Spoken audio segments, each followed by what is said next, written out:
Hi friends, இப்போ நம்ம ஒரு பூண்டு குழம்பு பண்ண போகிறோம். இதுக்கு 4 பூண்டு எடுத்து முழுசாக உரித்து வச்சுருக்கேன். சின்ன வெங்காயமும் ஒரு 20 சின்ன வெங்காயம் முழுசாக உரித்து வச்சுருக்கேன். எப்பவும் நம்ம தாளிக்கிற மாதிரி தான், கடுகு, சீரகம், வெந்தயம் 3த்தையும் தாளிச்சிட்டு இதை அப்படியே போட்டு வறுத்துடலாம். இதுலேயே பார்த்திங்கன்னா பெரிய வெங்காயமும் சேர்த்துக்கலாம். பெரிய வெங்காயம் சேர்க்கும்போது குழம்பு கொஞ்சம் கெட்டியாக கிடைக்கும். அதுக்காக தான் நான் சேர்த்துருக்கேன். கருவேப்பிலையும் சேர்த்தாச்சு. இதில் தக்காளி சேர்த்து நல்லா வதக்கிடலாம். இதுலேயே மசாலா பொடி சேர்த்துக்கலாம். குழம்பு மிளகாத்தூள், தனி மிளகாத்தூள், உப்பு, கொஞ்சோண்டு மஞ்சத்தூள் இதை போட்டு நல்லா வதக்கிடலாம். இது நல்லா வதக்கும்போது மசாலா வாசனை நல்லா போயிட்டு நல்லா கலர் கிடைக்கும். அதனால தான் எண்ணெயில் சேர்க்கறது. இது நல்லா வதக்கி விட்டு இதில் புளியை கரைச்சி ஊற்றிக்கலாம். புளி உங்களுக்கு எவ்வளோ புளிப்பு தேவைப்படுமோ அந்த அளவுக்கு நீங்கள் புளி சேர்த்துக்குங்க.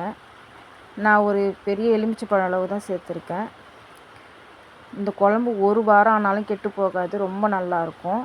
தண்ணி தேவையான அளவு ஊற்றிக்கங்க. நான் இந்த அளவுக்கு தண்ணி ஊற்றிருக்கேன். வத்த குழம்பு, பூண்டு குழம்பு, மிளகு குழம்பு இதெல்லாம் நல்லா கொதித்து வந்தால் தான் நல்லாயிருக்கும். இதுக்கு ஒரு பொடி ரெடி பண்ணிடலாம். இந்த பொடி நீங்கள் எப்போவுமே ரெடி பண்ணி வச்சுக்கோங்க. வத்த குழம்பு இந்த மாதிரி குழம்புக்கெலாம் ரொம்ப யூஸ் ஆகும். 2 ஸ்பூன் போட்டிங்கன்னா ரொம்ப நல்லாயிருக்கும். இதில் என்னென்ன சேர்த்துருங்க பார்த்திங்கன்னா, தனியா, மிளகு, சீரகம், காஞ்ச மிளகா, கருவேப்பிலை, கொஞ்சோண்டு அரிசி இதை மட்டும் போட்டு நல்லா இதை வறுத்துடலாம். இதை வறுத்து இதை பொடி பண்ணி டப்பாவில் வச்சுக்கிட்டிங்கன்னா கூட நல்லாயிருக்கும். வேணும்னும் போது அப்படியே எடுத்து குழம்பு நம்ம கூட்டி வச்சுக்கலாம். உங்களுக்கு எவ்வளோ நைஸாக வேணுமோ அந்த அளவுக்கு அரைச்சி வச்சுக்கோங்க. இப்போ நான் அரைச்சிட்டு வந்துடுறேன். இதை பாருங்கள், நான் எந்த அளவுக்கு அரைச்சிருக்கேன்னு பாருங்கள். நான் இந்த அளவுக்கு அரைச்சிருக்கேன். இது நல்லாயிருக்கும். குழம்பு கொதிக்கும் போது இதை 2 ஸ்பூன் போட்டுடலாம். இப்போ குழம்பு கொதிச்சிட்ருக்கு, இல்லை 2 ஸ்பூன் போட்டுடலாம்.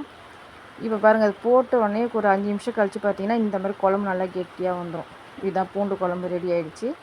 இந்த மாதிரி நீங்களும் செஞ்சு பாருங்கள், ரொம்ப நல்லாயிருக்கும். நம்ம சேனல் பிடிச்சிருந்தா சப்ஸ்கிரைப் பண்ணுங்கள், லைக் பண்ணுங்கள். தேங்க்யூ.